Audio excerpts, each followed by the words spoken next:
Today we are going to talk about getters and setters. So uh, we know that our data members are usually private. So as you can see here, we make them private. You can make them public as well, but the general practice is to make data members private and the methods of the class as public. So uh, this is a common practice and you will almost use it in your every class. So now as you can see, all my members are private. So now let's create an object in our test class and let's see what we mean by private. We have already discovered about private, but let's do a quick recap. So I'm calling the default constructor, and here through S1, as you can see, I can't access the name, right? So it won't let me access. As you can see, it is giving me an error. So as you know, the private members can only be accessed within this class. They can't be accessed outside the class, right? So now we have getters and setters, right? We also can't print these, right? Once we have created an object, suppose we create an object and we pass these parameters.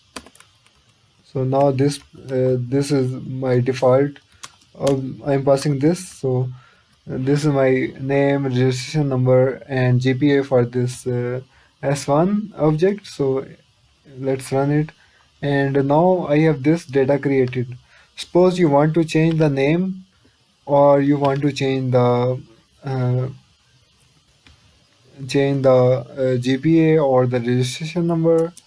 You can't do that. For now, we have no function which can do such thing. Previously, we had a function. You can create a function like this which assigns all these values. You can do that. But currently, we have no such method which allows you to change the values. So, for example, suppose you want to change a name. You simply can't access name and set it to a new name, right? It won't work. So, as you can see, it isn't working.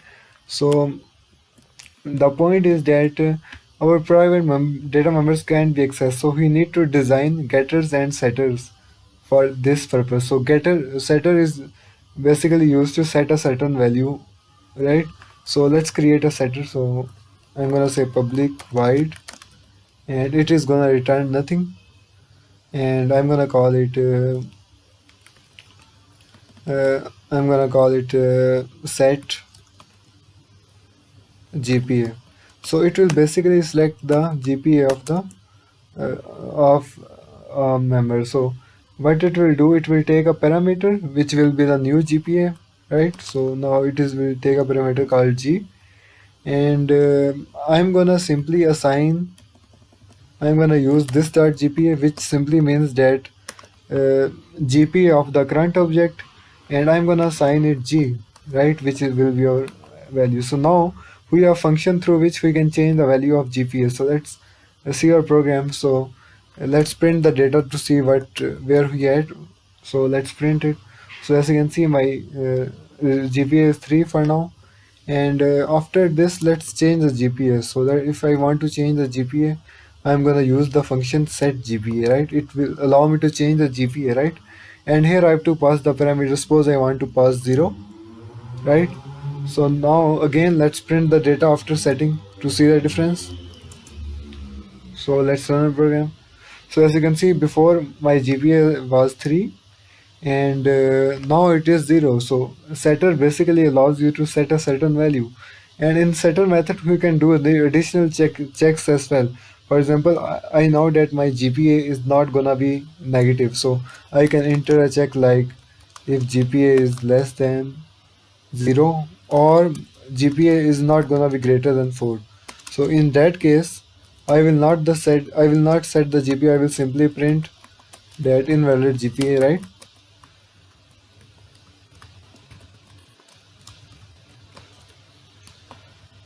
But else, if the input is valid, I'm going to simply assign the GPA.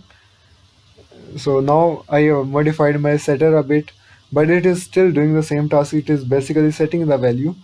And similarly, we can obtain the GPA. Suppose you want to use the GPA of this.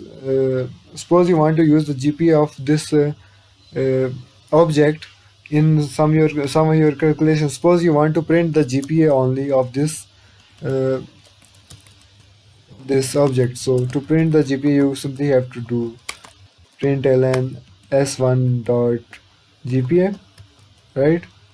But as you can see, we can't directly access it since it is not allowed, right? And that's the point. We can't allow direct access to these variables, but we can allow the user to set and get them. So I have already made a setter for GPA. Now let's make a getter for GPA which simply returns the GPA. So public int, since it's gonna return a GPA, and I'm gonna say get GPA.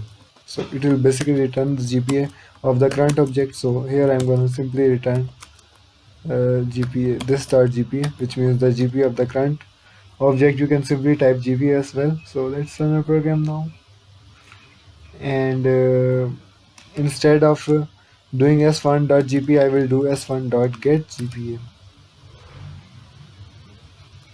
and here we have to add the method call, and let's run a program now. As you can see, we managed to print the GPA. So we have the getter and setter for the GPA. Similarly, you can create a getter and setter for name. Suppose I want to create a setter for name. I'm gonna simply say that public void set name, and here I'm gonna simply take a string argument called name, and in my method I'm gonna simply assign this to n name, our name, and here I can create another method called let's say get name. So it will simply allow us to print the name, and I'm gonna change the return type to string since it's going to return a string. So here I will simply say that return this dot name, or you can use name as well. So now I have two setters. Simply you can create a setter and a getter for a registration number as well. It will be just like how we created setter and getter for this. So basically setters and getters are used to set and get values of a certain data member, so we can change them, modify them, print them, or use them in other calculations. Suppose you want to use this GPA into another calculation. Suppose you have a variable called let's call it uh, num, and it has 22 right now. Suppose you want to add GPA into num, so you can simply do num is equal to num plus s1 dot get GPA. So it will return the GPA and it will add this into the num. Or you can store the GPA into a variable which you can use in further calculations. Now it will store the GPA into this G variable. Similarly, you can change the GPA, or you can change the name like by using the set name function, and here you can pass the new name like so. Now this is how setters and getters work, so you can do all type of stuff with this. So that's it for this video. Thank you for watching.